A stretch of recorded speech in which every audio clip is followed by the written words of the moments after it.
That was weird. Okay, good morning, beloveds. I am an hour late, and I'm sorry. I'm going to be late tomorrow too. We're first off, it's December 31st. This is the last day of the year. We're gonna be up late, so I opted to sleep in a little bit and then still go to the park.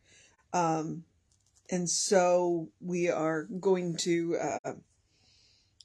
which is why I'm an hour late. And then tomorrow, I will be in the car at night, when I would normally do this. So we will do this. I will probably do this maybe at 9:00 at night. I definitely don't want to interfere with David. So I will do it tomorrow, but it will be tomorrow PM, not AM. So I will still do New Year's Day, but just not at the regularly scheduled time. And then Monday we'll be back to our regularly scheduled shenanigans. It's one of my words. So yeah, this year is gone. It is done. And it has been a year. Yeah. It's a Chinese curse. May you live in interesting times.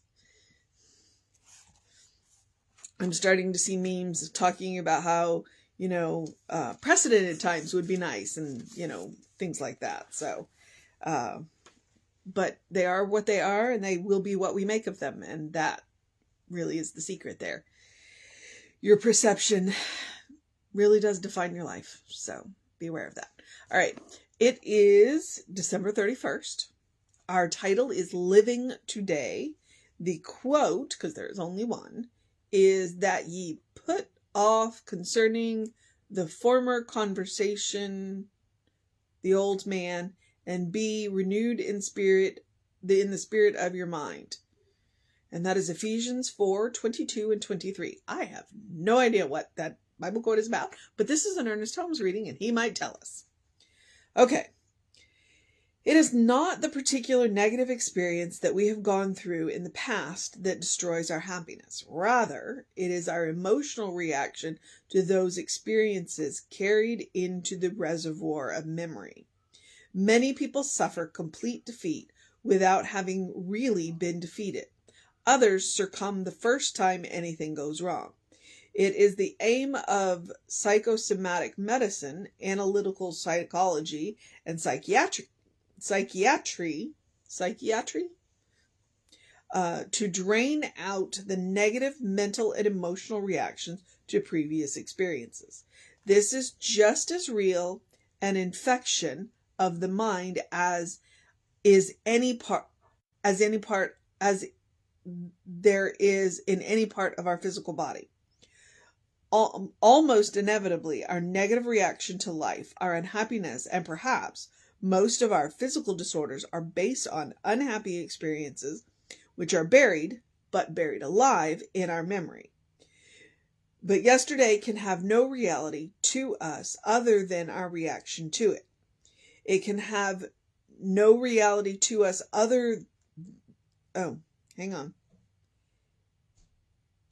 But yesterday can have no reality to us other than our reaction to it. It can have of its own. It can have no. Okay. Let me see here. Okay.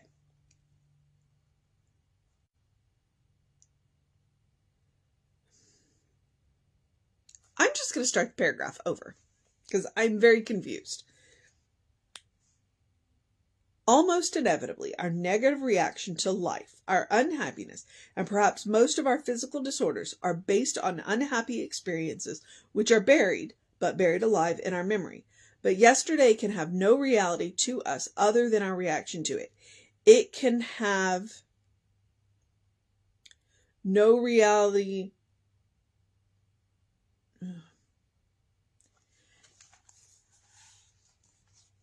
I need a highlighter to figure out where this sentence stops.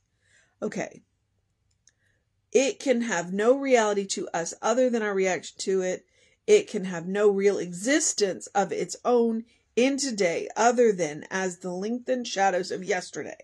And so it is that as the impulsions of yesterday are carried over into today, making today happy or disconsolate, so the reactions of today are prophetic of what we shall experience tomorrow. I've never had this much trouble with an Ernest Holmes reading.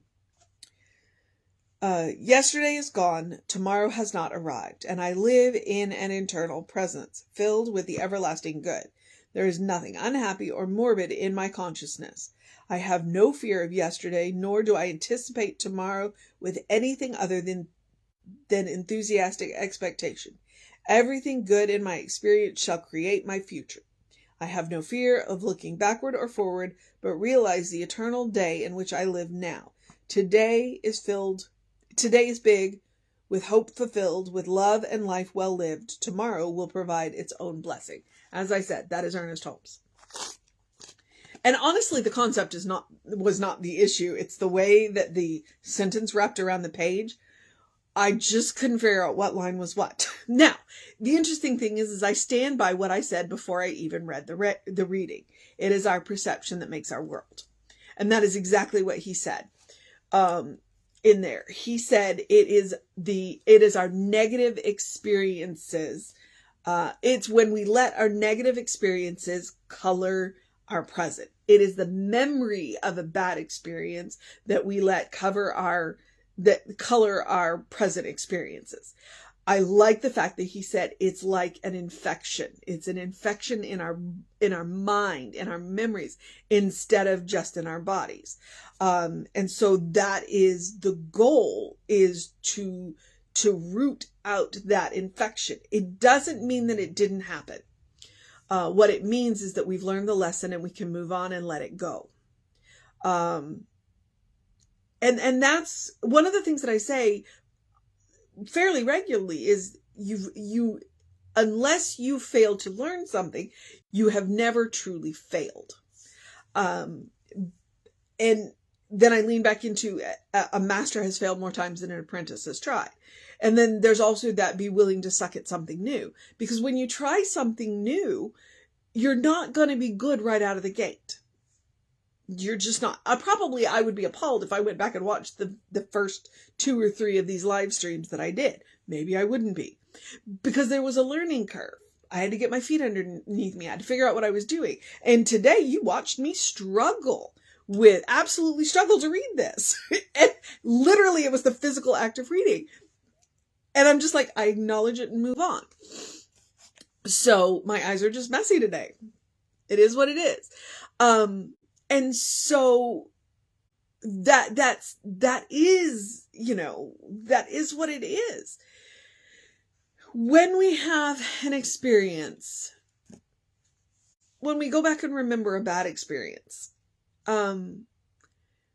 we can absolutely let it take over and make the rest of our day awful. Or we can go, well, that was an experience. What did I learn from it? And let's move on.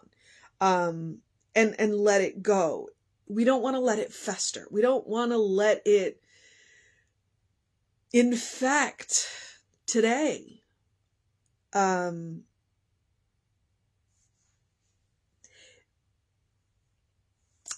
yet, this is not a but, this is an and yet. Or I might say it's a both and.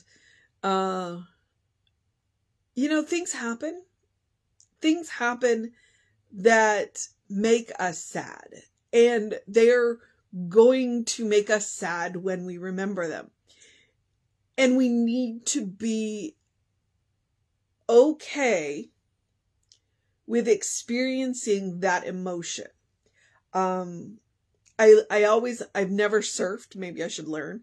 But I've always appreciated this surfing metaphor when it comes to emotions, of when you have an emotion, and I'm going to use the word non-preferred, because they're not negative, anger, grief, sadness, embarrassment.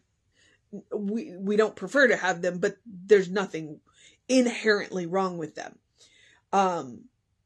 We want to experience them, ride through them, and get to the other side, and then move forward. They fester when we cannot ride through them. They fester when we stuff them. They fester when we don't acknowledge how they have affected us. If we have had a non-preferred experience and it has negatively affected us, if we stuff it and don't deal with it, it will fester. And so that's when, and that is one of the strengths of the science of mind, is it says, look the truth in the face and then see the reality behind it. Yes, we have had this experience, but the reality behind it, the reality behind us, is perfect and whole and complete and good. And we have had this experience, and we have learned from this experience, and we move through it. So, and he mentioned several different, the psychology and the psychosomatic medicine. You have to understand he was right in the early 30s. So all of that has different names now, but he says that's their goal. And science of mind is like, use whatever tools you need so that what has happened to you in the past does not infect the present. Use them. Science of mind being one of those tools. That is why we are a, what is it that William, the father of psychology, calls us a spirit, he called us a religion of healthy mindedness, because we look the truth in the face and see the reality behind it. We understand that the material world is what it is, and there is work to be done, but we can look beyond that and see the goodness of God and see that, yes, there is something we can do about it. And I went a whole completely different way than yeah. So, Ernest Holmes, that first line, it is not the particular negative experience that we have gone through that destroys our happiness, but rather our emotional reaction to those experiences carried in the reservoir of memory. When we go back and relook at the memory, do we have all of those emotions all over again? Or can we look at it, and I'm going to use the word dispassionately, and take the lessons? Okay? It's, if we are still flushing with those emotions and not writing those emotions through when we go back, then we have some work to do. And that's what he says. Many people suffer complete defeat without really having been defeated. Others succumb the first time anything goes wrong. It is the difference between being infected. When you go back and look at that memory and go, well, that was what it was. Or do you go back and does it make you crumble all over again? Oh, the goal isn't to blot it out of your memory. The goal is to be able to look back at it and see the lessons that you learned and move on. This is just as real an infection of the mind as there is of any part of our physical body. And that is one of the things that I have always appreciated about Ernest Holmes. He says he looked mental illness in the face and said, this is an organ too. If this is infected, then he didn't stigmatize it.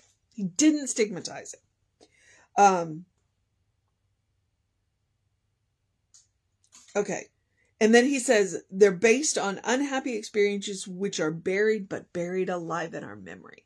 And that's what I mean. If you can go back and look at a memory and the memory makes you crumble all over again, it's buried alive. It is still alive. It is still infecting you. It is still spreading its poison, its toxin. And so then you got to go back and you got to pull that memory up and do the work. Or, if you can practice hardball metaphysics, then treat your memory and say, it is what it is. What is it that, I don't know if you've ever seen the Muppets Christmas Carol. It is what it is. That they are what they are. Do not, these are but shades of the past. That they are what they are. Do not blame me. And that was the ghost of Christmas past talking to Scrooge. And that's what it is. They're shades of the past. That they are what they are. You don't have to suffer the blame and the guilt anymore. Forgive yourself and move on. Forgive yourself and move on. Allow the emotions to drain away. Dispassionately look at the lessons that you learned and carry the lessons forward. And that is how those negative experiences can be a benefit. It's like, okay, well, I won't do that again. Or maybe I'll do that again, but I'll do it this way instead. You know what I mean? Okay. Drain off that infection. Okay. But yesterday can have no reality to us other than our reaction to it. Yesterday can have no reality to us but our reaction to it. Right there. That is the mission. That is the mission. The mission today, should we choose to accept it, is to understand that yesterday has no reality except that which we give it. And we have the power to take the pain away from yesterday.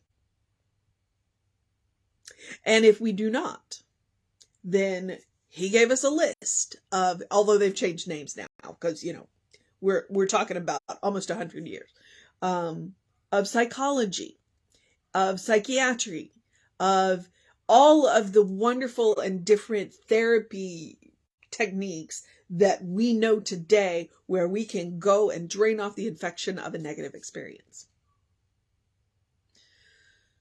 Okay. That's a heck of a mission for the last day of the year. What was Ernest Holmes thinking? Actually, it's not Ernest Holmes. He's not the one that put the book together. Yeah. But I think it's a really good one to look at, because we are looking at the end of the year. And we are going to go back and we are going to look at this year, and it's been a mixed bag of good and non-preferred. And there are things that happened that we wish hadn't happened, but they did. And they're, you know, so let's drain off the infection. Let's not let what happened this year infect the new year. Let's learn the lessons and move forward. And I just got really serious really fast. Okay. So that means that the spiritual practice of doing something loving for yourself, doing something kind for yourself, doing something compassionate for yourself is super important today and tomorrow. If we are draining infections, we need to be gentle with ourselves. We need to understand that this is an act that we are taking out of love, and we need to do it with compassion, and we need to do it with kindness. The difference between niceness and kindness is that kindness gets stuff done. And kindness does the hard thing. That's what it is. Nice doesn't do the hard thing, but kind does the hard thing. It just does it, you know, with love and compassion. So please, as you are sorting the end of your year and working in and looking at the next year, do your work. Do it with love, do it with kindness, do it with compassion. Be gentle with yourself, and do not let what we have, you know, take what you've learned and leave the infection behind. So if that looks like taking a walk, if that looks like taking a nap, if that looks like going to bed early today, or if that looks like staying up late, you know, whatever it is, do it with love, do it with kindness, do it with compassion, eat dessert first. It's always my go-to. It's a metaphor, but I also mean, you know, occasionally eat dessert first. So don't save the good stuff. Don't save the good stuff. We never know how much time we have left. Don't save the good stuff. All right. I saw a cardinal in the park today. If you know anything about the legends of cardinals, it means that somebody that we love who's passed has come back to visit us. I chased the cardinal in the park today. I wasn't expecting to see a cardinal. It helped a whole lot. So, and it was right after we started to talk about Ruth. Okay. All right. I'm going to get on now. I'm going to get on with the rest of whatever else that I'm going to get done today or not. I'm going to sort my year, root out my infections, and face this new year with everything that I've got. So, love, kindness, and compassion. Know who you are. You deserve your own love. You deserve your own kindness. You deserve your own compassion. You are your own best test subject. When you practice on yourself, you are visiting the source of your own being. You are creating a path to the source of your own being. You are creating a path to an infinite source of love, an infinite source of kindness, an infinite source of compassion. Create that connection so it flows all the time. Okay. The usual stuff. I do encourage you to do something that engages your mind and your body. I do encourage you to drink plenty of water. Hydration is super important. I do encourage you to get some early in your day bright light. The sun finally came out. I got to walk in the park without my sunglasses, which was great, and I loved it. And right as we were getting ready to get in the car to come home, the sun came out. It's called a circadian rhythm. It's a hormone. Early in your day, bright light resets your hormones. You'll have more energy during the day. You'll sleep better at night. All right. Oh, there's a cat next to me. He's not purring, but he might as well be. Here's the social media part. Nope. In the words of Ernest Holmes, open the windows of your soul. Allow the breath of heaven to remind you do live in heaven right here, right now. It's all around you. It is a state of mind. It is a state of consciousness. And when you learn how to make that connection, heaven becomes any place. Not a place, any place. So, take Emma's advice, especially now at the end of the year. Look for the good and praise it. Look at all of the good that happened this year. Reflect on that. And when you see the dark spots, don't look away. Because that'll let the infection spread. Look at them hard, learn the lessons, feel the emotions, and let them go. All right. Social media part, we are Creative Life Spiritual Center, Creative Life Spark. I am the running Rev Ryan on the social medias that I am on.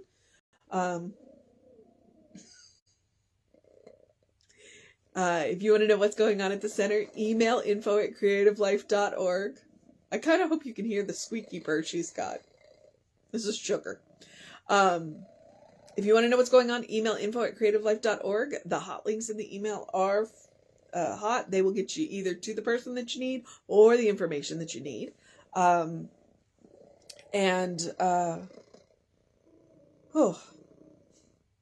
losing my train of thought. Here's where I encourage you to have a great day, a wondrous day, a fantastic day, a final day of 2022. A get ready for the new year. A reflect on the lessons of the last year. Reflect on the good of last year. A root out the infections in your memories year.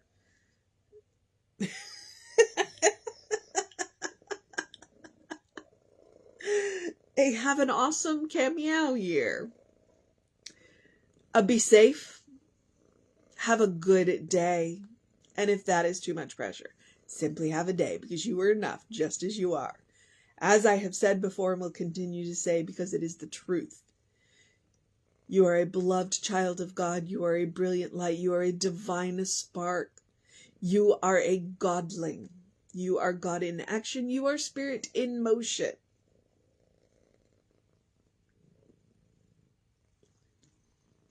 In whom God is well pleased and well represented. All right, beloveds.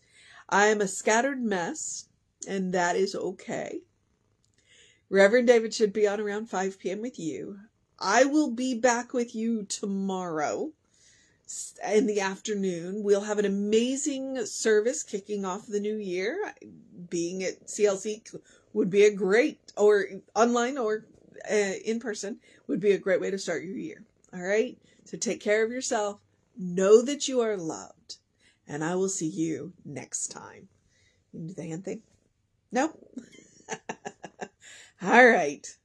Say goodbye, sugar.